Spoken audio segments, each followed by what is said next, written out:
10 अप्रैल 1912 ये वो दिन था जब दुनिया का सबसे बड़ा और सबसे आलीशान शिप RMS टाइटैनिक अपनी पहली यात्रा के लिए निकलता है। टाइटैनिक का ये सफर इंग्लैंड के साउथहैम्पटन से न्यूयॉर्क सिटी तक के लिए था। इसमें लगभग 2200 लोग सवार थे, जिनमें से करीब 900 क्रू मेंबर्स होते हैं। इन सवार यात्रियों में आम नागरिकों से लेकर बड़े बड़े बिजनेसमैन और एक्टर्स तक मौजूद होते हैं। टाइटैनिक के इस पहले सफर के लिए पैसेंजर्स, पब्लिक और मीडिया में काफी एक्साइटमेंट था। टाइटैनिक बिना कोई यात्रा किए अपने कंस्ट्रक्शन के वक्त से ही इतना मशहूर हो चुका था कि उसकी विशालता और सुंदरता को देखने के लिए सी पोर्ट के पास लोगों की भीड़ जमा हो गई थी। 1 लाख से भी ज्यादा लोग टाइटैनिक के पहले सफर के आगाज को देखने के लिए वहां उमड़ आए थे। लोगों ने टाइटैनिक के बारे में जितना सुना और अखबारों में पढ़ रखा था, वो सामने से देखने में उससे भी कहीं ज्यादा सुंदर और भव्य था। ये जहाज 269 मीटर लंबा, 28 मीटर चौड़ा और करीब 53 मीटर ऊंचा होता है। इसकी ऊंचाई 10 फ्लोर की बिल्डिंग से भी ज्यादा थी। टाइटैनिक जितना खूबसूरत बाहर से देखने में लगता था, उससे कहीं ज्यादा आलीशान वो अंदर से था। यह अंदर से इस कदर लग्जूरियस था कि इसके आगे अच्छे 5 स्टार होटल्स भी फेल थे। इसमें स्टेन्ड ग्लास की खिड़कियां और ऑर्नेट वुड की चौखटें थी। इसके अलावा 2 बड़े बड़े grand staircase, heated swimming pool, एक जिम, 4 बड़े बड़े रेस्टोरेंट्स, एक library, Turkish bath, electric bath, 2 barber shop और न जाने किन किन सुविधाओं से ये जहाज भरा हुआ होता है। टाइटैनिक लग्जरी के मामले में तो खास था ही, लेकिन इसके सेफ्टी फीचर्स इसे और भी ज्यादा वैल्यूएबल बनाते थे। इसे इस तरह से बनाया गया था कि ये कभी नहीं डूब सकता था। इसमें डबल बॉटम हल का इस्तेमाल किया गया था, जो इसे बहुत मजबूत और सुरक्षित बनाता था।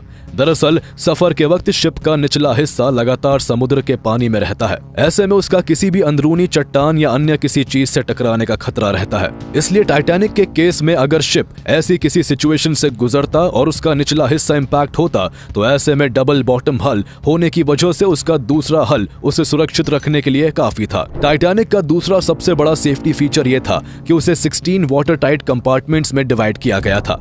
यानी अगर किसी टकराव की वजह से किसी एक कंपार्टमेंट में सुराग हो जाता और उसमें पानी भर जाता, तब भी वो पानी किसी और कंपार्टमेंट में नहीं जा सकता था। यह सेफ्टी फीचर बाकी सभी कंपार्टमेंट्स को सुरक्षित रखते हुए शिप को डूबने से बचाने में सक्षम था। टाइटैनिक को इस तरह से तैयार किया गया था कि उसके 16 में से अगर 4 कंपार्टमेंट्स भी क्षतिग्रस्त होकर पानी से भर जाते, तब भी टाइटैनिक नहीं डूब सकता था। The white star line company का ये सबसे बड़ा, सबसे सुंदर और सबसे मजबूत टाइटैनिक नॉर्दर्न आयरलैंड की बेलफास्ट सिटी में हॉलैंड एंड वुल्फ शिपयार्ड में बनाया गया था। इसको बनाने में 3000 वर्कर्स ने लगातार 3 सालों तक काम किया था, जिसमें $7.5 मिलियन का खर्चा हुआ था, जो आज के हिसाब से $400 मिलियन से भी ज्यादा होते हैं। इसकी बनावट और मजबूती पर व्हाइट स्टार लाइन को इस कदर भरोसा था कि उन्होंने इसे अनसिंकेबल शिप का नाम दिया था, यानी ऐसा जहाज जो कभी नहीं डूब सकता। लेकिन टाइटैनिक को बनाने वाली कंपनी टाइटैनिक में सवार हजारों लोग और टाइटैनिक के पहले सफर को देखने के लिए खड़े लाखों लोगों की भीड़ को कहां अंदाजा था कि दुनिया के सबसे बड़े, सबसे खूबसूरत और सबसे मजबूत जहाज का ये पहला और आखिरी सफर होने वाला है। उस वक्त किसे पता था कि आलीशान जहाज इतिहास के पन्नों पर एक ऐसी ट्रेजेडी बनकर रह जाएगा जिसे सैकड़ों साल बाद भी लोग भुला नहीं पाएंगे। The Titanic was a new breed of luxury liner. It was the largest ship yet built. The unsinkable pride of the White Star Line left Southampton. Among her passengers were many of the wealthy and influential. The Titanic sank into the depths of the North Atlantic Ocean. After it struck an iceberg, more than 1,500 lost their lives. Hundreds of passengers and crew witnessed the tragedy and lived to tell the tale. A big ship like that could sink. How did you escape?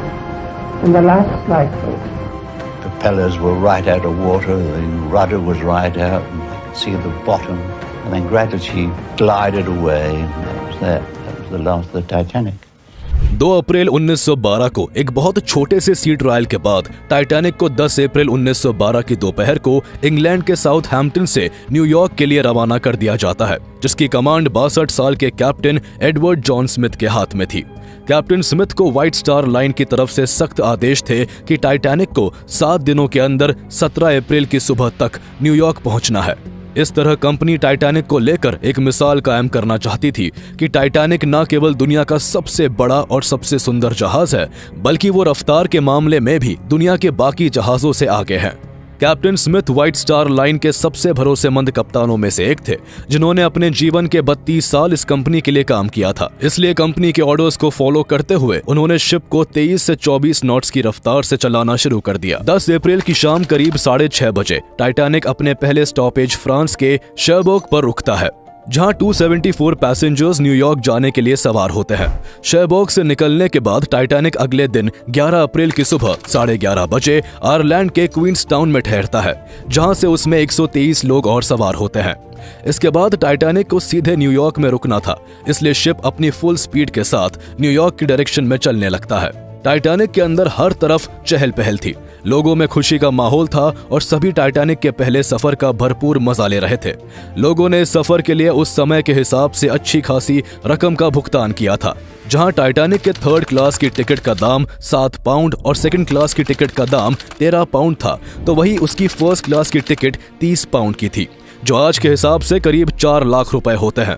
इसके अलावा ultra rich लोगों के लिए 1st class parlour sweet की भी सुविधा थी, जिसमें 2 बड़े बेडरूम, 2 वॉक इन वार्डरोब्स, एक प्राइवेट बाथरूम और एक बड़े से सिटिंग रूम के साथ साथ कई स्पेशल फैसिलिटीज थी।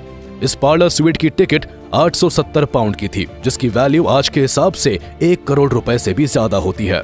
एक और जहां पैसेंजर्स अपनी यात्रा का लुत्फ ले रहे होते हैं, तो वही शिप में सवार क्रू मेंबर्स अपने काम में लगे हुए थे, जिनमें ज्यादातर का काम अमीर और 1st क्लास पैसेंजर्स की खातिरदारी करना था। 17 अप्रैल की सुबह तक न्यूयॉर्क पहुंचने की डेडलाइन के कारण कैप्टन स्मिथ ने टाइटैनिक को फुल स्पीड से चला रखा था।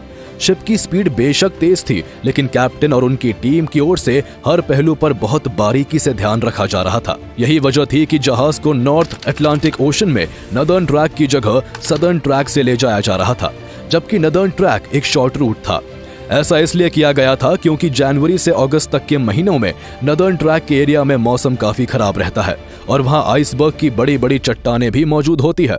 इसलिए टकराव के खतरे को मद्देनजर रखते हुए नदर्न के सीधे रास्ते को छोड़कर सदर्न रूट के थोड़े लंबे रास्ते को चुना गया था। उस दौरान शिप में मौजूद रहते हुए आइसबर्ग या किसी भी तूफानी खतरे को जानने के लिए कोई खास टेक्नोलॉजी नहीं होती थी। इसी वजह से जहाज के सामने उसके अगले पोर्शन में ऊंचाई पर एक क्रूज नेस्ट होता था, जिसे लुकआउट पॉइंट के नाम से भी जाना जाता था। इस जगह पर हमेशा 1 से 2 लोगों को रखा जाता था, जो दूरबीन के जरिए समुद्र में दूर तक निगरानी रखते और जहाज के रास्ते में किसी बर्फीली चट्टान या फिर किसी तूफान से कैप्टन को आगाह करते। उस वक्त टाइटैनिक में ये काम फ्रेडरिक फ्लीट और रेजिनॉल्ड ली ने संभाला होता है, लेकिन उनके साथ परेशानी ये होती है कि उन्हें बिना दूरबीन के ही आगे आने वाले खतरों पर नजर रखनी पड़ रही थी। दरअसल टाइटैनिक के एक ऑफिसर डेविड ब्लेयर को एन मौके पर किसी और शिप में शिफ्ट कर दिया गया था, जिस वजह से डेविड ब्लेयर ने जब टाइटैनिक को छोड़ा तो वो गलती से अपने उस लॉकर की चाबी भी साथ ले गए, जिसमें टाइटैनिक की दूरबीन भी थी। किसी ने बुरे सपने में भी नहीं सोचा था कि डेविड द्वारा की गई एक छोटी सी गलती टाइटैनिक के डूबने का कारण बन सकती है। ज्यादा टेक्नोलॉजी न होने की वजह से उस दौरान सभी शिप्स को एक दूसरे से कोऑर्डिनेट करते हुए चलना पड़ता था। वायरलेस रेडियो के जरिए जहाजों के बीच मैसेजेस ट्रांसफर किए जाते थे, जिसमें आगे वाला जहाज पीछे वाले जहाज को रास्ते में पड़ने वाले सभी खतरों से आगाह करता। टाइटैनिक पर सीनियर ऑफिसर जैक फिलिप्स इस वायरलेस रेडियो सिस्टम को ऑपरेट कर रहे थे और दूसरे जहाजों के साथ संपर्क में बने हुए थे। समुद्र के पानी को चीरते हुए टाइटैनिक जब लगभग अपने आधे रास्ते पर पहुंच गया, तब इसे 12 अप्रैल 1912 को एक फ्रेंच ओशन लाइनर ला टूरेन से रास्ते में आइसबर्ग होने की फर्स्ट वार्निंग मिलती है। इस वार्निंग मैसेज को जैक फिलिप्स कैप्टन स्मिथ तक पहुंचाते हैं, लेकिन इस वार्निंग को कोई खास तवज्जो नहीं दी जाती और शिप की रफ्तार को कम नहीं किया जाता है। टाइटैनिक अपनी रफ्तार से ही चलता रहता है। उसके अंदर चारों ओर जश्न का माहौल था और पैसेंजर्स अपनी धुन में खोए हुए थे। क्रू अपने काम में लगा हुआ था और कैप्टन स्मिथ तय वक्त पर न्यूयॉर्क पहुंचने के लिए उम्मीद से भरे हुए थे। जहाज के ऊपर सब ठीक था, क्योंकि 150 से ज्यादा फायरमैन जहाज के निचले हिस्से में कड़ी मेहनत से काम कर रहे थे और उनके द्वारा लगातार कोयले को भर भर के भट्टियों में डाला जा रहा था। सब कुछ नॉर्मल था और टाइटैनिक अपने पहले सफर के 4 दिन बिना किसी अड़चन के पूरे कर चुका था। लेकिन जैसे ही 14 अप्रैल का दिन शुरू होता है, टाइटैनिक को एक के बाद एक टोटल 7 आइसबर्ग वार्निंग्स रिसीव होती है, जिनमें आगे बर्फ की चट्टानों के होने का खतरा बताया जाता है।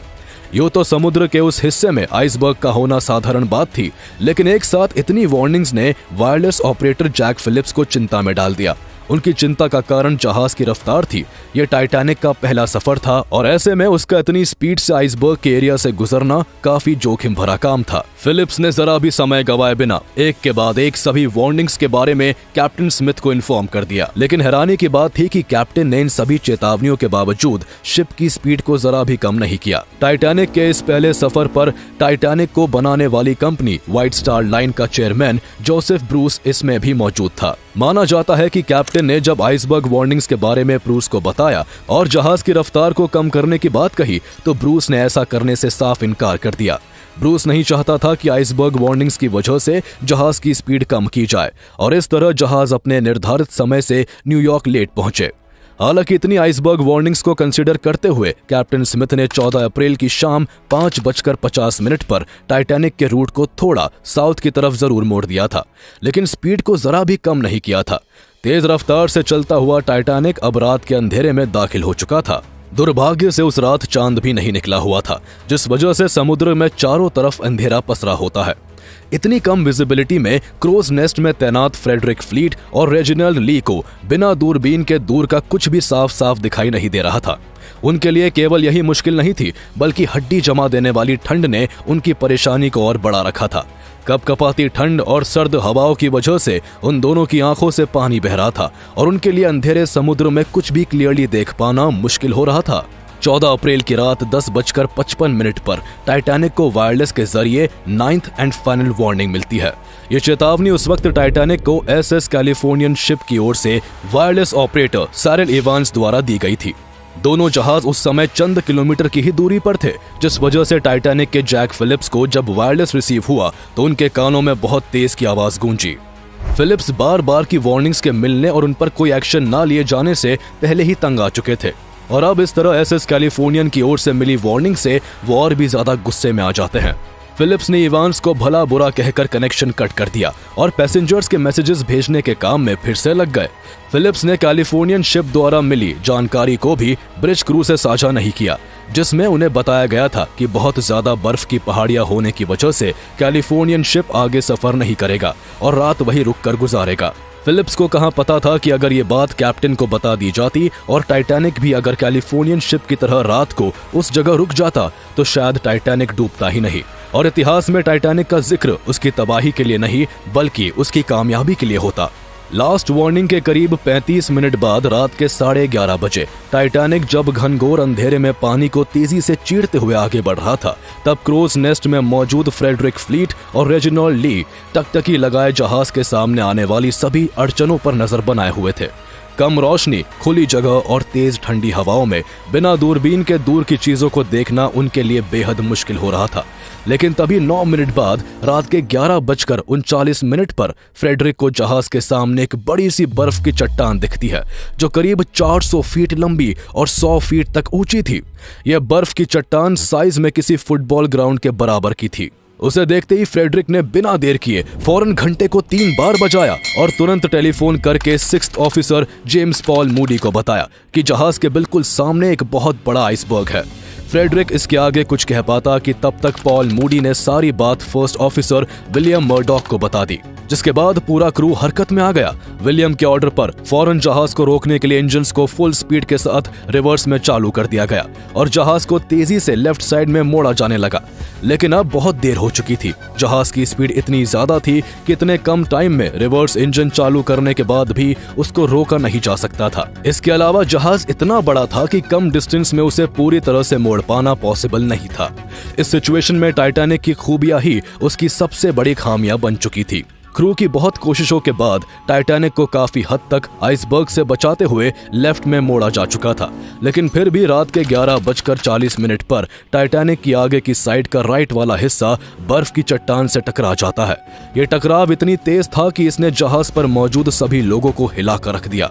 ऐसे में टाइटैनिक का डबल बॉटम हल किसी काम नहीं आ सका, क्योंकि यह टकराव सामने से नहीं बल्कि साइड से हुआ था और साइड में केवल सिंगल लेयर ही लगी थी। टाइटैनिक के डिजाइनर थॉमस एंड्रूज ने जब नुकसान का जायजा किया तो पता चला कि जहाज के 6 कंपार्टमेंट्स डैमेज हो चुके हैं और इनमें तेजी से पानी भरता जा रहा है।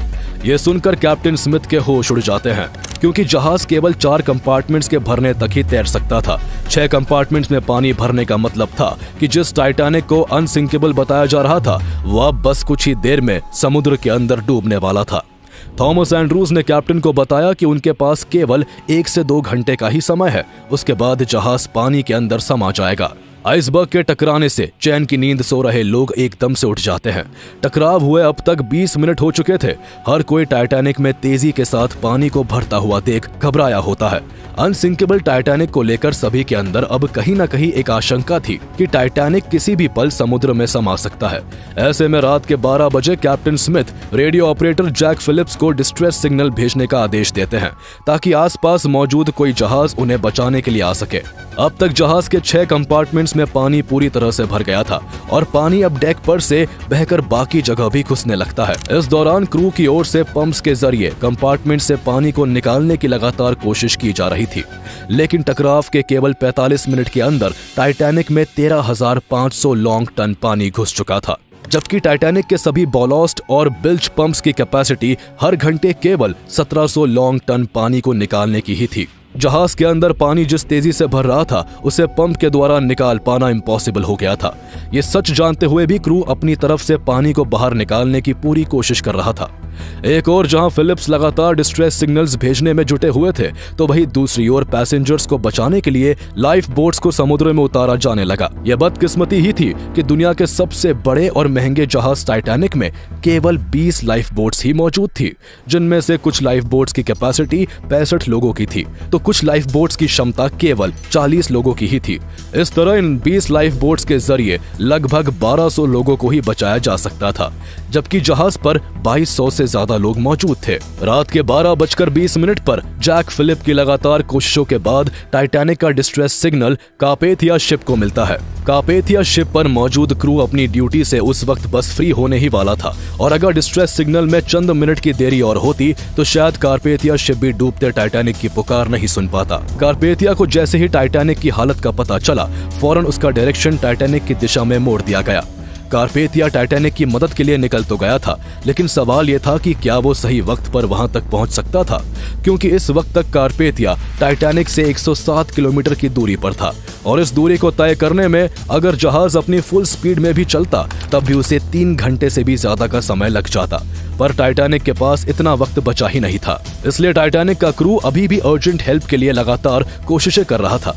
जहां फिलिप्स अभी भी लगातार डिस्ट्रेस सिग्नल्स भेजे जा रहा था, तो वही कुछ क्रू मेंबर्स द्वारा आसमान में डिस्ट्रेस रॉकेट्स को छोड़ा जा रहा था, जिससे आसपास मौजूद जहाज उनकी मदद के लिए आ सके। लेकिन दुर्भाग्य से टाइटैनिक की मदद के लिए किसी और जहाज से कांटेक्ट नहीं हो पाता। इस दौरान रात के 12:45 पर पहली लाइफ बोट को समुद्र में उतार दिया जाता है, जिसकी कैपेसिटी तो 65 लोगों की थी, लेकिन हड़बड़ी और अफरा तफरी के चलते उसमें केवल 27 लोगों को ही बिठाया जा सका।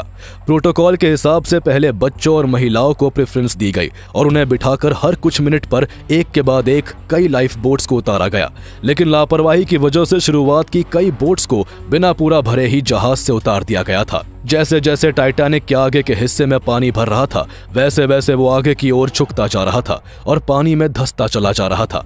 जहाज का झुकाव जब बहुत ज्यादा बढ़ने लगा तो चारों तरफ अफरा तफरी मच गई।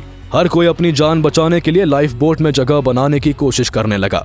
कुछ लोगों की हड़बड़ाहट इस कदर थी कि उन्होंने जहाज से उतरती हुई बोट में छलांग लगाकर अपनी जान बचाने की कोशिश की। इस दौरान फर्स्ट क्लास पैसेंजर्स को बचाने में खास प्रायोरिटी दी जा रही थी और सबसे ज्यादा मुश्किल का सामना थर्ड क्लास पैसेंजर्स को करना पड़ रहा था। रात के करीब 2 बजे जब जहाज से आखिरी लाइफ बोट को उतारा गया तो उसके बाद भी जहाज पर 1500 से ज्यादा लोग बचे हुए थे। जहाज पर अब एक भी लाइफ बोट मौजूद नहीं थी और बार बार डिस्ट्रेस सिग्नल्स भेजने और आसमान में रॉकेट्स दागने के बाद भी टाइटैनिक की मदद के लिए कोई भी जहाज उसके आसपास नहीं पहुंचा था। ऐसी सिचुएशन में जहाज पर मौजूद 1500 से ज्यादा लोगों में खौफ का माहौल बन चुका था। चारों ओर अफरा तफरी मची हुई थी और हर तरफ से बस चीखने चिल्लाने की आवाजें आ रही थी। जिन लोगों को तैरना आता था वो समुद्र में छलांग लगा रहे थे, लेकिन समुद्र में तैरकर आखिर ये लोग कब तक बच सकते थे, क्योंकि इस वक्त समुद्र भी बेरहमी दिखा रहा था। समुद्र का पानी -2 डिग्री सेल्सियस तक ठंडा था और इतने ठंडे पानी में कोई भी इंसान ज्यादा से ज्यादा 30 मिनट तक ही जिंदा रह सकता था। इसलिए कुछ लोगों ने ऐसी नाकाम कोशिश नहीं की और वो चुपचाप शिप में रहते हुए अपनों को गले लगाकर मौत को स्वीकार करने के लिए तैयार हो गए। टाइटैनिक में पानी बहुत तेज रफ्तार के साथ बढ़ता जा रहा था और वो तेजी से समुद्र में डूबने लगता है। टाइटैनिक के आगे का हिस्सा पूरी तरह से पानी के अंदर धंस चुका था, जबकि उसका पीछे का हिस्सा पानी की सतह से काफी ऊपर हवा में उठा हुआ था। अब जहाज किसी भी पल पूरी तरह समुद्र में समा सकता था। ऐसे आखिरी वक्त में कैप्टन स्मिथ ने अपने क्रू से काफी इमोशनल होकर कहा कि उन्हें अपने हर क्रू मेंबर की बहादुरी पर गर्व है। सभी ने अपनी ड्यूटी को फुलफिल करते हुए सैकड़ों लोगों की जान बचाई है और अब क्रू मेंबर्स भी अपनी जान बचाने की कोशिश करें। अपने इन आखिरी शब्दों को कहकर कैप्टन स्मिथ जहाज के अंदर ही कहीं सभी की नजर से ओझल हो गए। वो इसके बाद किसी को नहीं दिखे। किसी ने बताया कि कैप्टन को पानी का बहाव खींचकर समुद्र में ले गया, तो किसी ने कहा कि उन्होंने खुदकुशी कर ली। रात के 2:17 पर Jack Phillips last distress signal भेजते हैं। मदद के लिए आ रही इकलौती शिप कारपेथिया से अभी तक वो लगातार कांटेक्ट में थे, लेकिन अगले ही मिनट 2:18 पर टाइटैनिक में बहुत ज्यादा पानी भरने की वजह से एक शॉर्ट सर्किट होता है और जहाज की इलेक्ट्रिसिटी बंद पड़ जाती है। फिलिप्स का कारपेथिया से कनेक्शन टूट चुका था और अब चारों तरफ केवल अंधेरा ही अंधेरा होता है। रात के ऐसे अंधेरे में अटलांटिक ओशन लोगों की चीखों से गूंज रहा था। लाइफ बोट में बैठे 700 लोग जहां खुद को संभालने में लगे थे, तो वही समुद्र में कूदे लोग बर्फ जैसे पानी में जिंदगी और मौत के बीच जूझ रहे थे। उसके अलावा शिप पर मौजूद हजारों लोगों ने खुद को किस्मत के हवाले कर दिया और वो अपनी जिंदगी की आखिरी सांसें गिनने लगे। ये दिल दहला देने वाला मंजर कुछ ही सेकंड्स में और भी ज्यादा खौफनाक हो जाता है। दरअसल टाइटैनिक का पिछला हिस्सा पूरी तरह से हवा में खड़ा था, जिस वजह से दबाव इतना ज्यादा बढ़ गया कि टाइटैनिक बीच से 2 हिस्सों में टूट गया। जिसके बाद रात के 2:20 पर RMS टाइटैनिक देखते ही देखते अटलांटिक ओशन में हमेशा के लिए समा जाता है। जिस टाइटैनिक को 3 साल में बनाकर तैयार किया गया था, उसे एक आइसबर्ग से टकराकर डूबने में 3 घंटे भी नहीं लगे थे। अनसिंकेबल कहा जाने वाला टाइटैनिक अब डूब चुका था। जो 1500 से ज्यादा लोग टाइटैनिक पर रह गए थे, उनमें से कुछ की जान पानी में कूदने के कारण ठंडे पानी से चली गई, तो वही बाकियों को जहाज समेत समुद्र निकल गया। टाइटैनिक के डूबने के 1.5 घंटे बाद सुबह करीब 3:30 बजे कारपेथिया शिप टाइटैनिक के डूबने वाली लोकेशन के पास पहुंचता है, लेकिन वहां उन्हें टाइटैनिक का कोई नामो निशान नहीं मिलता। उन्हें सिर्फ लाइफ बोट्स में बचे हुए 700 से ज्यादा लोग बहुत बुरे हालातों में दिखाई देते हैं। इसके अलावा उन्हें दिखाई देती है सैकड़ों लाशें जो उस जगह पानी पर तैर रही थी। कारपेथिया देर से जरूर पहुंचा था, लेकिन लाइफ बोट्स पर मौजूद लोगों को बचाने में कामयाब रहता है। सुबह 4:10 पर पहली लाइफ बोट के लोगों को कारपेथिया शिप द्वारा रेस्क्यू किया जाता है। कारपेथिया के क्रू के लिए यह टास्क इतना मुश्किल था कि उन्हें सभी सर्वाइवर्स को रेस्क्यू करने में 4 घंटे से भी ज्यादा का वक्त लग जाता है। सभी 706 लोगों को कारपेथिया पर सुरक्षित रेस्क्यू कर लेने के बाद ये शिप सुबह के करीब 8:30 बजे न्यूयॉर्क के लिए रवाना हो जाता है। 3 से 4 दिन का सफर तय करने के बाद कारपेथिया 18 अप्रैल 1912 को रात के 9:25 पर न्यूयॉर्क पहुंचता है, जहां हजारों लोग नम आंखों से उसका इंतजार कर रहे थे। इस हादसे के बाद कई ऐसे सवाल खड़े हुए जिनके जवाब के लिए इन्वेस्टिगेशन शुरू की गई। पहली इंक्वायरी 19 अप्रैल से 25 मई 1912 के बीच यूएस द्वारा की गई, जिसमें टाइटैनिक से लौट कर आए 80 से ज्यादा लोगों से पूछताछ की गई। इस दौरान व्हाइट स्टार लाइन के चेयरमैन जोसेफ ब्रूस इसमें से भी इंक्वायरी की गई, जो कि लाइफ बोट्स के जरिए बचे उन 706 लोगों में से एक थे। उन पर इल्जाम लगा कि उन्होंने आइसबर्ग वार्निंग्स के बाद भी न्यूयॉर्क जल्दी पहुंचकर मीडिया कवरेज के लालच में कैप्टन स्मिथ पर स्पीड को तेज रखने का दबाव बनाया था और इसी वजह से जहाज का आइसबर्ग से टकराव हुआ। ब्रूस की तरफ से इन सभी इल्जामों का खंडन किया गया। उन्होंने बताया कि उनकी ओर से इस तरह का कोई भी प्रेशर कप्तान पर नहीं था। हालांकि उनके बयान के बाद भी उन्हें काफी बदनामी का सामना करना पड़ा और अगले साल 1913 में उन्होंने व्हाइट स्टार लाइन से रिटायरमेंट ले लिया। इसके बाद सबसे बड़ा खुलासा हुआ जिसने सभी को हैरान कर दिया। दरअसल जब टाइटैनिक डूब रहा था, तब उस पर मौजूद हर इंसान को बचाया जा सकता था, क्योंकि टाइटैनिक से केवल 37 किलोमीटर दूर एक और जहाज मौजूद था जो समय पर आकर मदद कर सकता था। ये वही SS कैलिफोर्नियन जहाज था जिसने आखिरी बार टाइटैनिक को आइसबर्ग की चेतावनी भेजी थी और रात को वहीं पर रुकने को लेकर टाइटैनिक के रेडियो ऑपरेटर जैक फिलिप्स को जानकारी दी थी। इन्वेस्टिगेशन के वक्त पता चला कि जब आइसबर्ग के खतरे के कारण कैलिफोर्नियन ने रात को वहीं रुकने का फैसला किया तो उसका वायरलेस रेडियो भी ऑफ कर दिया गया था। इस वजह से उसके क्रू को टाइटैनिक का डिस्ट्रेस सिग्नल रिसीव ही नहीं हो पाया।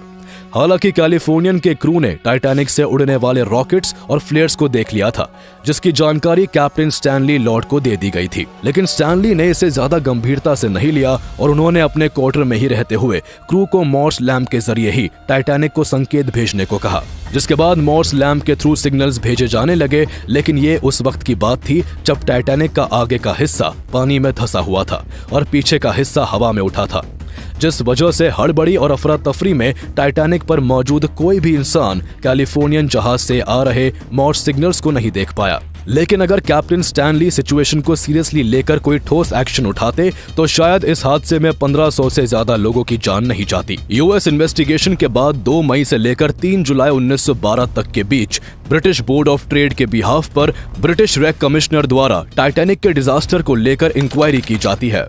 इस जांच पड़ताल की निगरानी लंदन में हाई कोर्ट के जज लॉर्ड मर्सी द्वारा की जाती है। इनके द्वारा white star line company, government officials और टाइटैनिक के सर्वाइवर समेत 100 से ज्यादा लोगों से करीब 25,000 सवाल पूछे जाते हैं, जिसमें टाइटैनिक के बनने, उसके साउथहैम्पटन से निकलने और आइसबर्ग से टकराकर डूबने तक से जुड़ा हर छोटे से छोटा सवाल शामिल होता है।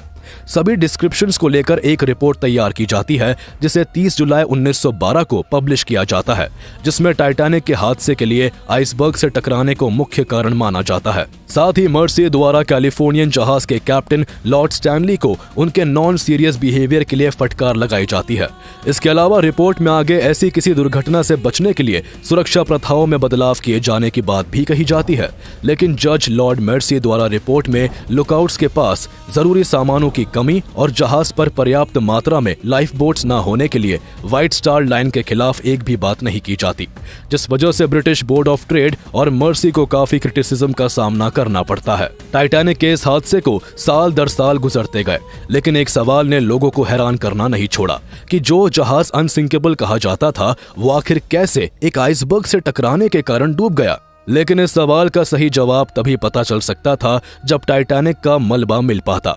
पर अटलांटिक ओशन ने टाइटैनिक को अपनी गोद में इस तरह छुपा रखा था कि उसका मलबा ढूंढने में इन्वेस्टिगेटर्स को 70 साल से भी ज्यादा का वक्त लग गया। जब इन्वेस्टिगेटर्स ने टाइटैनिक के मलबे को देखा तो उनके होश उड़ गए और टाइटैनिक के मलबे पर जब रिसर्च की गई तो इस बात का भी खुलासा हो गया कि आखिर ये अनसिंकेबल जहाज क्यों और कैसे डूबा। इन सभी सवालों के जवाब लेकर हम जल्द ही लौटेंगे टाइटैनिक सीरीज की दूसरी वीडियो के साथ। हमें उम्मीद है कि आपको हमारा ये वीडियो पसंद आया होगा। आगे हम और भी ऐसे ही वीडियोस आपके लिए लाते रहेंगे। तब तक के लिए हमारा वीडियो लाइक कर दे और ऐसे ही इंटरेस्टिंग वीडियोस के लिए इसे सब्सक्राइब कर ले।